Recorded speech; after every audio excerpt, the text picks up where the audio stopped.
Alexander McMillan was so damn happy.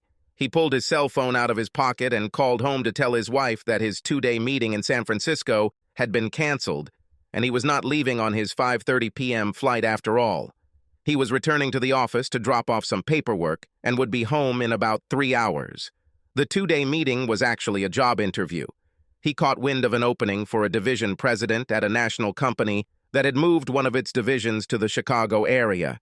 Everything he knew about Chappell Electronics indicated that it would be a fantastic company to work for, and the regional division was close to his home, so his commute wouldn't take any longer than it did now. Chappell is a manufacturer of electronic devices, including video surveillance equipment, as well as other common electronic products. The position was a perfect fit for his skills, and he came highly recommended to the company by his own boss and friend, Michael Kraft. Michael had close friendships with several high-ranking people in Chappell, and he helped bring them together. Although Michael was sad to see Alex go, he realized he couldn't keep him and gave him a glowing recommendation. In fact, he was so highly respected that the only reason an interview was scheduled was to comply with the necessary protocol at Chappell. The trip was canceled because they were going to meet him in Chicago at the division headquarters rather than at the corporate headquarters in San Francisco. The information from Michael was that they were going to offer him the position right away. This came as a bit of a surprise to Alex, but the company itself had been monitoring him for several years and, out of respect for his boss, did not make him a direct offer. They hadn't offered him anything yet, but that would be decided when he met with them the next day. Chappell gave him a high salary and a benefits package that made his head spin. No matter where he ended up within that range, he knew it would greatly improve their standard of living. If all goes according to plan, Alex will start work in 3 weeks. When he arrived at the office, Michael was already waiting for him and congratulated him. He had a huge smile on his face and said to Alex, "If anyone deserves this, it's you. Congratulations." Apparently, Michael's friends called him to tell him that the job belonged to Alex. Alex said, "Come on, Michael. They haven't even officially offered it to me yet. Your congratulations will have to wait, but thanks anyway." Alex was truly touched by the support he received from Michael and told him that Chappell Electronics had told him that whoever got the position would have to start in 3 weeks. Alex told Michael that if he was offered the position, he would take the position. Michael said, "I knew this would happen, so to be honest, I already chose your replacement.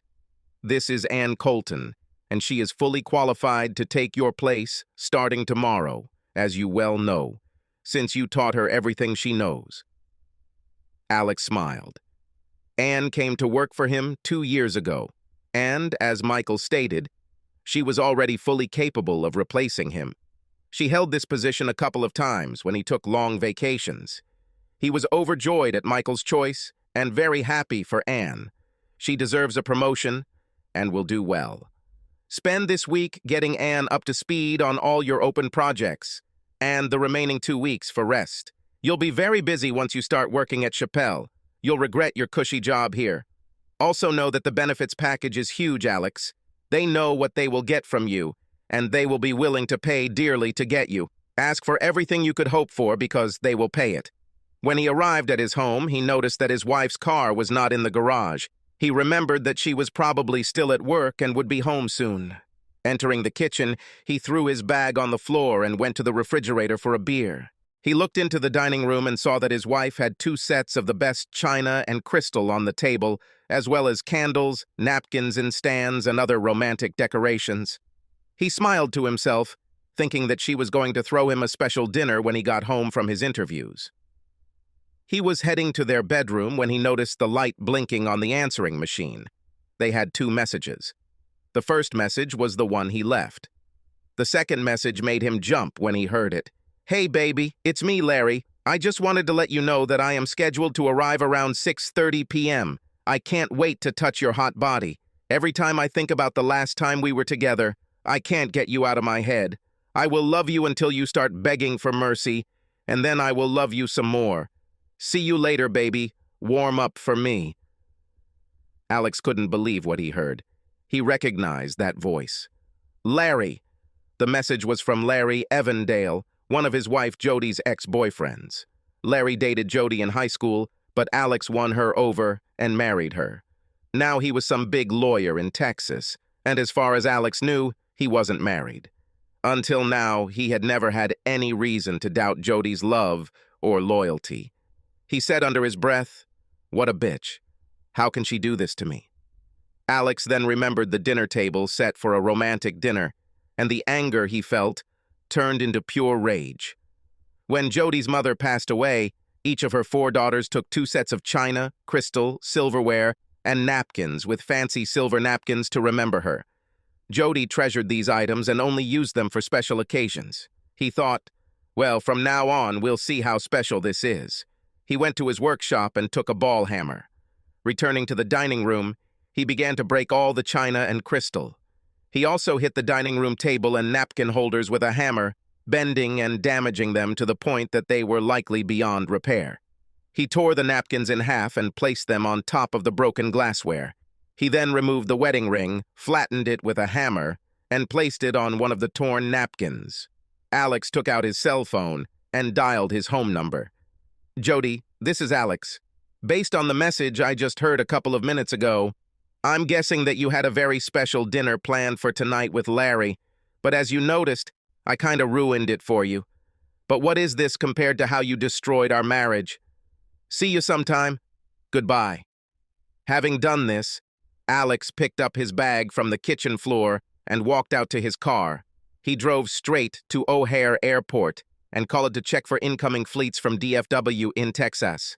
There were only a few flights, United 5412 and Delta 1253. That would get Larry into town in time to arrive at his home at 6:30 p.m. Alex called United Airlines and asked to speak with a customer service representative. He asked, "Is Larry Evandale on United Flight 5412 coming from DFW?" Regardless of how the customer service representative responded, Alex believed he would know what flight Larry was on. If he said, "No, sir, there is no Larry Evandale on this flight," he would have known that Larry was on Delta Flight 1253. If he had said, "Sir, I cannot disclose this information to you," he would have known that Larry was on a United flight. As it turned out, it was a Delta flight, and Alex was waiting at the gate when Larry got off the plane. He walked up behind Larry and quickly spoke in a venomous voice. "Larry, don't even think about going to my house tonight. If you do this, I will hunt you down and kill you. Your smartest move would be to just get back on the plane to Texas. Yes, that would be your smartest move." When Alex approached him, Larry was shocked and speechless. He couldn't imagine how Alex knew he was coming at this time, and he couldn't think of anything to say. But when Alex left, he finally came to his senses and shouted, "But Alex, it's not what you think." However, it was already too late because Alex disappeared into the crowd and not a word he said was heard. Larry had also known Alex since high school and college and knew that he was a tough, dangerous guy when he wanted to be. "Damn it," Larry said to himself. "If I stay here, I might get shot. This woman is not worth it." He made a decision very quickly, took out his cell phone and called to cancel a business meeting he had scheduled for the next day, then went to the nearest service counter and booked the next flight back to Dallas. He was leaving in 2 hours, so Larry went to the bar and bought a much-needed drink, 3 or 4 actually. By the time he boarded his flight back to Dallas, he was pretty well loaded, but happy to be alive. He'll find some other, less risky woman in Dallas. Around 5:30 p.m., Patricia Hunt Davenport, Trish, unlocked the door and entered the house and kitchen. She saw the blinking light on the answering machine and, fully expecting a message from Larry, she pressed play. Instead of a message from Larry, this was the message Alex left on his answering machine shortly before he left. "Jody, this is Alex.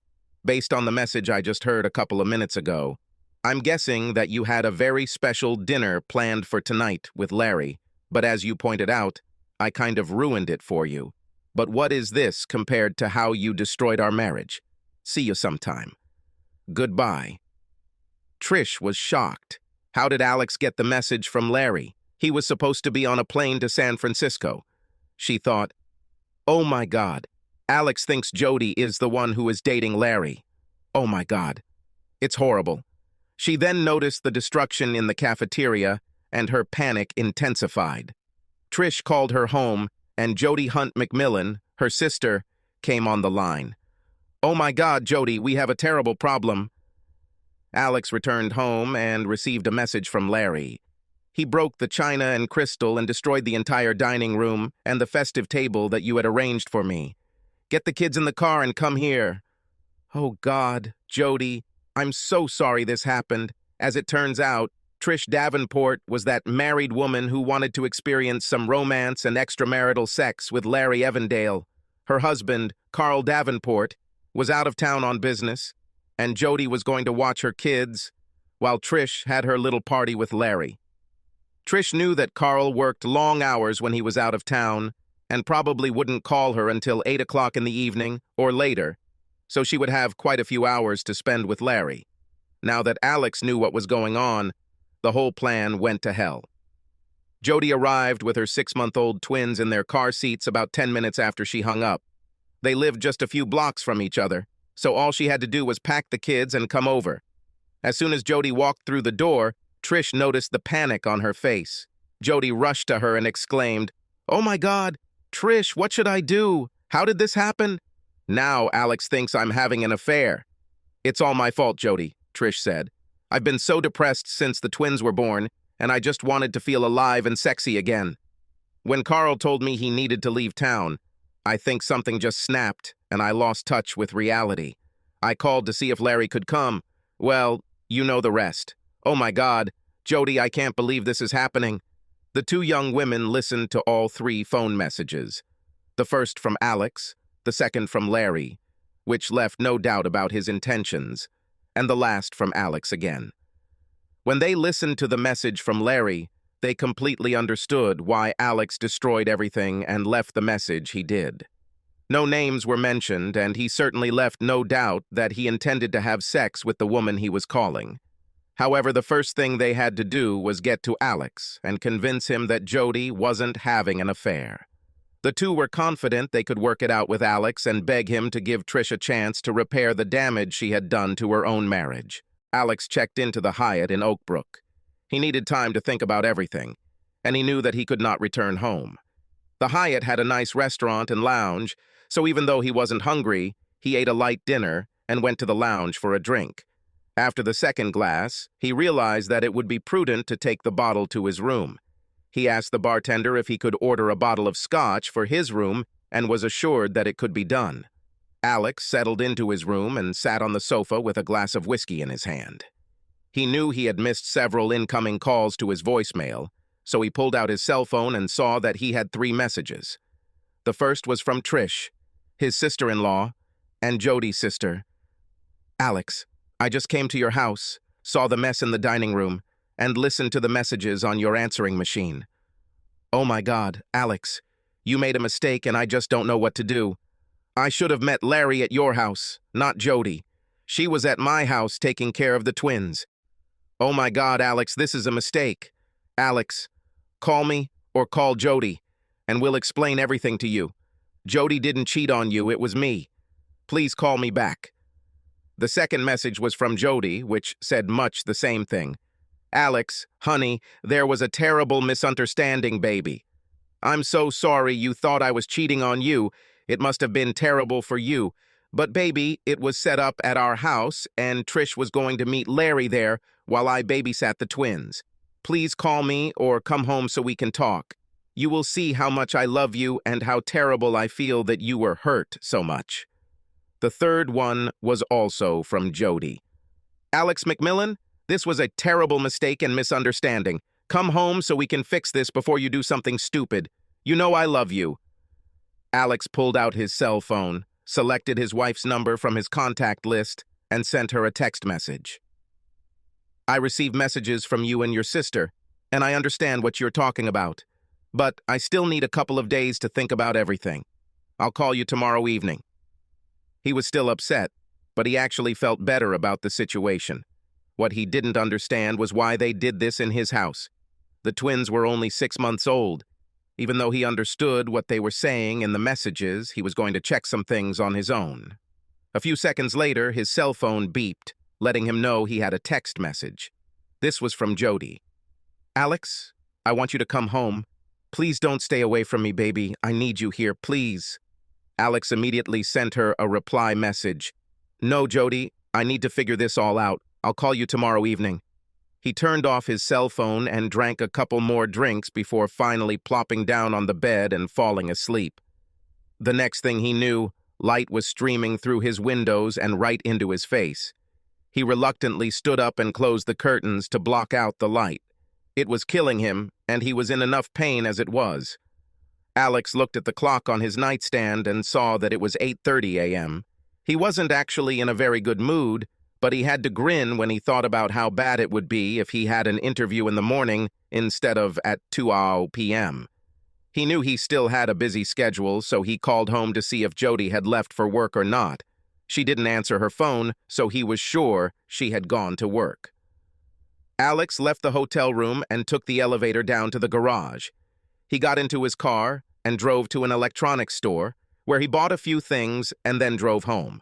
He thought as he drove, "Well, I'll take this opportunity to check out a few Chappelle Electronics products." When he arrived at his home, he was relieved that no one was there, so he packed some clothes and personal items for the next couple of days and put them in his car. He took the time to bug the phones in the kitchen and bedroom, as well as cameras in each room. He placed the receiver recorder transmitter in the basement workshop. Jody will never notice him there, and he will be able to access any data from his laptop or mobile phone. Once everything was in place, and he was confident that everything would work perfectly, he showered and got dressed for the interview. He managed to arrive at Chappelle Electronics about 10 minutes early and wait for the interview. As he expected, the interview went very well, and he was offered the position. The salary and benefits package they presented was incredible. They pretty much gave him the power to determine his own salary. Who does this? Alex realized that they really wanted him that much. He said, "I accept this position depending on the final agreement on the benefits package between us. The benefits are great, and I don't see the need for any changes. But the salary needs adjustment." Joe Sanford, his new boss, looked surprised and replied, "Alex, the salary we offer is almost double what you receive now. What else needs to be adjusted?" Alex laughed softly, and Joe's face started to turn a little red as he got angry. Alex reassured him by saying, "Joe, I'll take less. Give me a $50,000 raise over my previous salary, and let's work out an incentive program based on departmental performance that will give me the opportunity to earn more than what you're offering if I do my job. In addition to the incentive program, I would like to receive a certain bonus if all goals are achieved. Do you think this is acceptable?" Joe smiled and said, "Michael was right. You are absolutely the one we need in this position. You have a deal, Alex. Together, we will evaluate where we are now and where we would like to be, and I am confident that incentive and bonus programs will be approved by the board of directors. We'll update the numbers later if you don't mind." After the interview and subsequent meetings, Alex and Joe went to dinner at Morton's Steakhouse, after which Alex returned to his hotel to reconsider his home situation. He was very tired, so he decided to wait until the morning to follow up on the surveillance he had set up before the interview.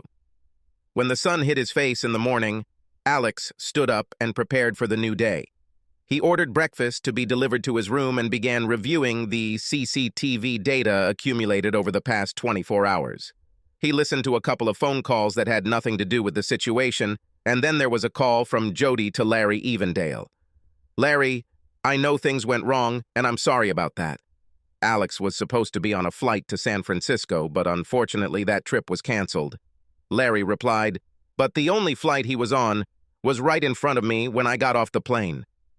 I know what Alex threw in your face, but what would you expect from him in this situation? "Well, baby, no piece of ass is worth getting killed over, but I was really looking forward to enjoying you both." Larry, we'll have to forget about all this for a while. I know that after Trish goes home, you and I were going to spend the night together, but I have to convince Alex that you were only dating Trish, and not me too. Okay, but I'll call you next time I plan to come to Chicago and see if we can meet then. Just be careful that Alex doesn't find out about it next time. Yes, call next time. And Larry, I was disappointed too. I was looking forward to being with you again, and we'll just see what we can do in the future. Well, this conversation made steam come out of Alex's ears. This bitch cheated on me and will cheat on me again. I knew there was something fishy about the meeting at our house with Trish and Larry, he said out loud. He took a short break and poured himself a glass of whiskey. The next call he listened to was Jody Trish's. Trish, put the kids in the car and come over. We have to sit down and figure out how to deal with this so that none of us get hurt. Come now and please hurry. There were a few unrelated calls, and then, early in the morning, Jody called work, asking for the day off. Alex switched to the feed from the cameras and audio in the house. He noticed her cleaning up the mess he had made in the dining room, and it was obvious that Jody was upset about the destruction of her mother's family heirlooms. There was no way to repair the china and crystal. He broke everything into small pieces, and not a single piece was larger than an inch. The silver was bent beyond repair, and the napkins were torn in two. Nothing could be done about it. He saw Jody sobbing as she threw the rubble into the trash can. He saw her pick up his flattened wedding ring, and her sobs intensified. She didn't throw it in the trash, instead holding it in her hands like a treasured heirloom. She then gently pressed it to her heart, and then slowly put it in her pocket. He heard her moan, "Oh, what have I done? I have to convince him it was just Trish. I can't live without him. What was I thinking when I told Larry that I would see him at another time?" After finishing cleaning the dining room, Jody went into the living room, sat in his chair, and cried. He watched her for a while, and then Trish appeared. Jody said, "Trish, we need to convince Alex that you were the only one who had an affair with Larry. If he thinks it's me, my marriage will be over. He'll divorce me in a heartbeat if he thinks it's me. Then you will be in trouble too, because Carl will suspect something is wrong if we get divorced." "You're right, Jody," Trish said. "But then, how can I save my marriage? If Carl gets suspicious, he can run a DNA test on the twins, and then I'll be completely screwed. He'll find out the twins aren't his, and my marriage will end. What do we do?" "Like I said," Jody replied, "we have to convince him it was you, and then beg him not to tell Carl. You need to play on his gentle character so that he does not destroy your marriage. Beg him, and promise that you will never make this mistake again." "Oh, damn, Jody, I'll never make that mistake again. This scares the crap out of me, and I really love Carl. Whatever it takes, we will do it. Convince Alex and beg him not to hand me over to Carl." They both sat silently, thoughtfully for a while, and Alex simply watched them, until Jody began again. "Damn it. Why did we all have to be just like Mom? She cheated on Dad, and now you and I cheated on our husbands too, and Kay and Bobby cheated on their husbands the same way for years. I think the next time we get together, we should make a pact to never cheat again." Although Mom never stopped until she died, Trish asked, "How many times have you cheated on Alex?" "I've only cheated on Carl twice, both times with Larry. This would be the third time. The second time I cheated, I got pregnant with twins, and that was my last time. I will never cheat on Carl again." Alex was especially interested in Jody's response. "Well, I think I cheated a few times, too. Twice with Larry, and several times with guys who picked on me at the bar. When Alex was traveling, I hated being home alone, so I would go out and let some guys buy me drinks and flirt a little. I probably overdid it a few times, and the next thing I knew, I was lying on my back with my legs spread. I can't say I regret it, but there was no intention at the time. I just didn't want to be alone." Trish laughed. "No intentions? Jody, this is priceless. You go to a bar, flirt, and let guys buy you drinks, and then say you never meant to cheat? You really made me laugh." Jody smiled. "Okay, you're right, but they weren't as good as Larry. I just let it happen on the spur of the moment. But Larry and I agreed on it in advance." Alex listened and watched their conversation until Trish took the twins and went home. There was nothing but them talking again about how they were going to convince him that Trish was guilty, but not Jody. When they were going to beg him to give Trish another chance. Finally, Trish left and Jody went to bed. Alex watched Jody get ready for bed, and as she lay there, he heard her say again through her crying, "I have to make things right. I just can't lose him." Alex turned it all off. He saw that there were more phone calls recorded and more videos to watch, but his heart couldn't take it anymore. He heard and saw everything he needed. His anger was at such a level that he wondered if he would explode. His only thoughts at the moment were how he would strangle her if she were here, right now. This was completely out of character. Alex picked up the bottle of scotch and took a long swig, then poured the rest down the drain. He lay on the bed, thinking, and soon fell into a deep sleep. He didn't know how long he had been asleep, but he regained consciousness when he heard someone opening the door to his room. The maid's breath caught when she realized he was still in the room. She said, "I'm so sorry, sir. I didn't know you were here and there wasn't a security chain on the door. I'll be back to clean your room later. Will you tell me when I can return?" she asked. "What time is it now?"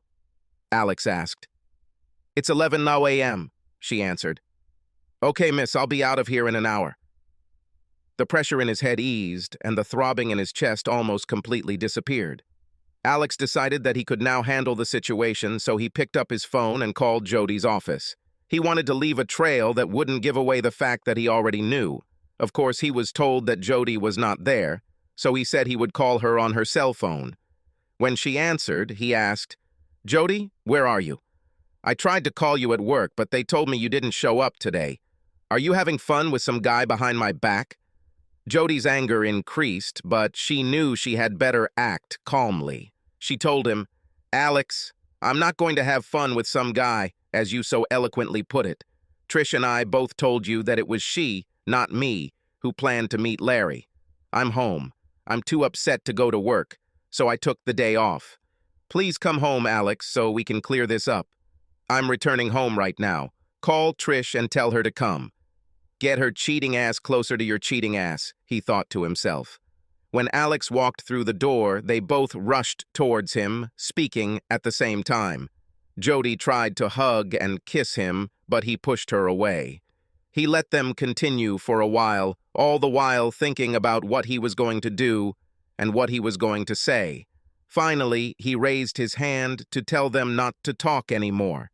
He wasn't going to reveal exactly what he knew or what the source of his information was, but he was going to let them know that he knew more than they thought.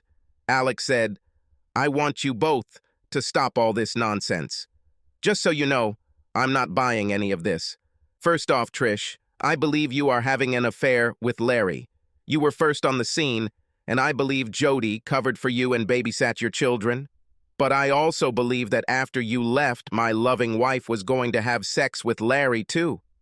Why do I believe this?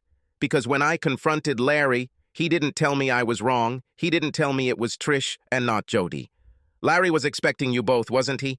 He could see from the expressions on their faces that he was right, and of course he already knew it." He continued, "Jody, when your mother died, your father came to me and told me everything she did and warned me about you. He said that you and your sisters are still just like your mother and warned me to keep a close eye on you. I didn't think much of it at the time, but it turns out he was right. I wish he was here so I could tell him how right he was, but unfortunately, he is already dead. It's probably a good thing that he doesn't see what a mess you've made of your life." When he mentioned their mother and father, the two ladies became more and more upset. Tears streamed down their cheeks, and they both took deep, rapid breaths. Alex knew that they were his now. "Okay, Jody, this is your only chance. But just one time, one mistake, one lie, and it will be over, okay?" "Yes, Alex, I understand. The whole truth and nothing but the truth," he said. "How many times have you had fun with Larry Evandale?" "Alex, please don't make me answer this question. I love you and I really want to save our marriage. I want you to continue to love me, please, Alex. I'll tell you if you insist, but please don't force me, please." "Speak." She lowered her head and said, "Twice." He asked, "How many other men have you cheated on me with since we got married?" She raised her head, her eyes wide and scared. "Oh God, Alex, please don't make me answer. You'll hate me. Please." She saw the anger on his face as he spat. "Tell me or I'll leave," she whispered. "Several. I don't know exactly." "What?" he shouted. "I cannot hear you. I said several, and that I don't know exactly how many there are. Please, Alex, don't leave me, please. I was completely honest here and now, please," she begged. "You're both a pair of traitors," Alex said. now in complete control of himself. So here's what needs to happen. Jody, you ignored our wedding vows and ruined our marriage. Starting now, I'm going to start having fun with whoever I want, where I want, as often as I want. Well, Trish, from now on, you are my toy. I never really liked Carl anyway, so I don't mind cuckolding him. If you don't like the idea, I guess I'll just have to tell him what you've been up to. She screamed, I will never become your toy, Alex. It will not happen. Oh, you think so? By the way, after I saw Larry, I was struck by how much your twins look like him. You know those little flat spots on their ears? So maybe I'll have to give Carl a hint to check things out. I'm sure the DNA will give you a result you won't like. So, no is still your answer? Alex realized from Trish's face that she was in his hands. Now get your ass onto my bed and take everything off. I'll be there in a minute. Go there now, or things won't turn out so well for you.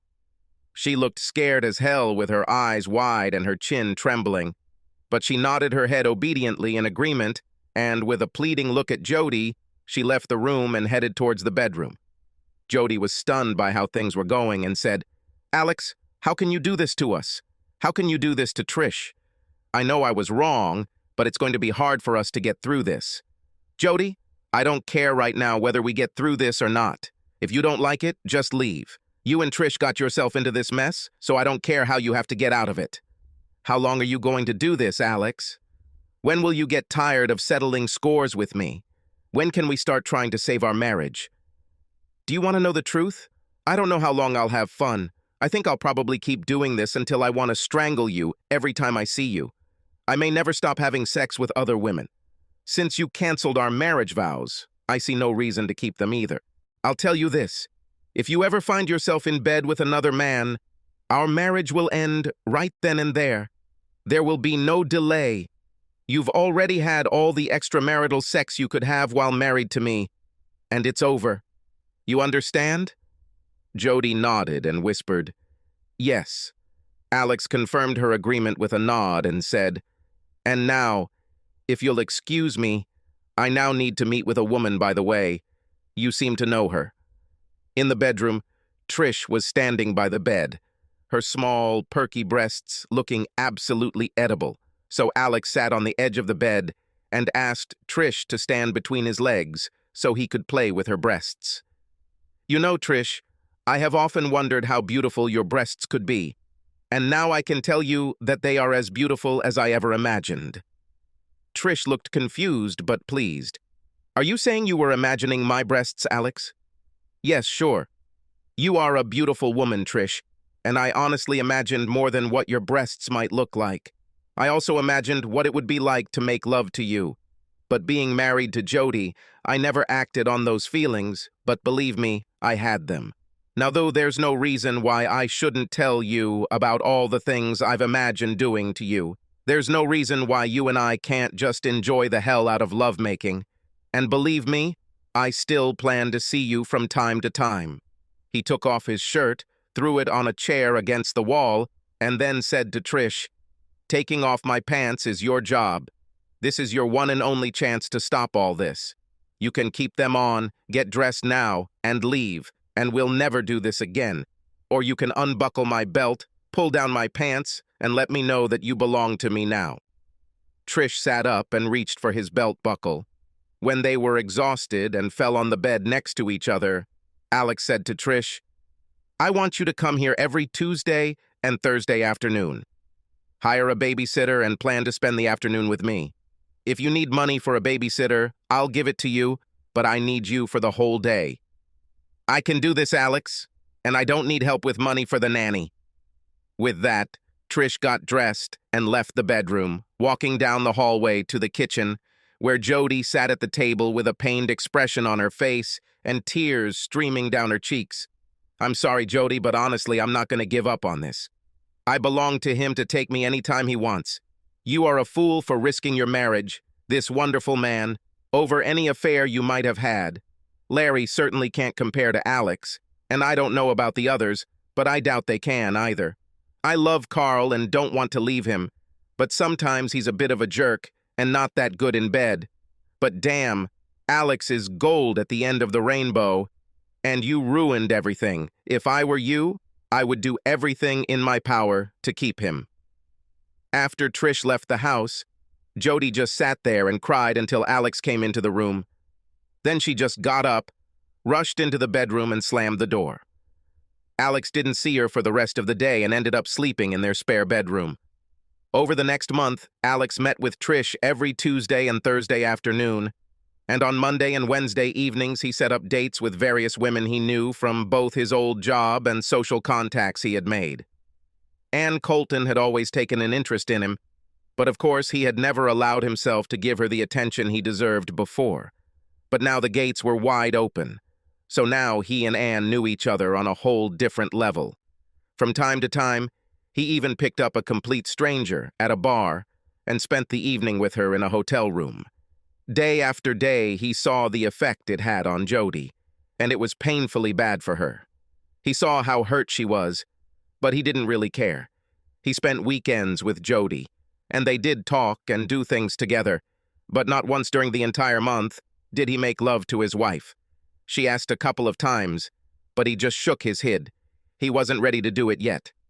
It had been just over a month since he discovered that his wife had been unfaithful, and he decided to go through with it, so that evening, Friday, he stopped at the local watering hole before heading home. He knew that a woman he knew named Caroline would be there, and invited her to visit him. She was in her car, and followed his car to his house. When Alex walked through the door, the house was empty. So he took her to his bedroom, and they proceeded to have sex, not caring that Jody might see or hear him. When he happened to look towards the door, he noticed Jody looking at him, and he could see the pain and anger on her face, but he simply nodded to her, smiled, and continued. When they finished, the two of them got dressed, and Alex walked her to the car. Carolyn said, "I understand that you and your wife have an open marriage, Alex, but I saw that she was not very happy." "We don't really have an open marriage, Carolyn, but I don't want to explain all that to you right now. But someday I will do it, don't worry. I really enjoyed being with you." He kissed her tenderly and said goodbye. When he returned to the house, Jody attacked him, pounding his chest and screaming at him, "I hate you!" Alex answered coldly, "Okay. Now you finally know how I feel. Now you know how I felt when I learned how carelessly you carried out our wedding vows. Now you know what it's like when someone you love does to you what you did to me. I promise you, Jody, that I will never have another woman in this house. I will also never have sex with Trish here again. This is my solemn promise to you." Jody softened, and her anger seemed to subside. In fact, there was a hint of a smile on her face, and she asked, "Will you start making love to me, Alex?" Alex walked over to the kitchen table and took out a folder. "No," he said. "I don't plan on ever having sex with you again. Here are the divorce papers. I had my lawyer prepare the day after I discovered you were an adulterer. I'm leaving now and will be back on Monday to pick up all my things. Have your lawyer call my lawyer. Oh, by the way, I will continue to have sex with Trish because she is beautiful, but only slightly better than Kay and Bobby, whom I will continue to entertain as well. Looks like you were the worst in the family. Now tell me, was it worth it? Goodbye, Jody." He threw the papers on the table and walked out the door. Jody collapsed in a chair in complete shock and began to sob. Subscribe to our channel so that your second chaff doesn't cheat on you, and go ahead and listen to the next story, because this story is nothing compared to the next one. If you're under 18, don't even think about listening to the next one.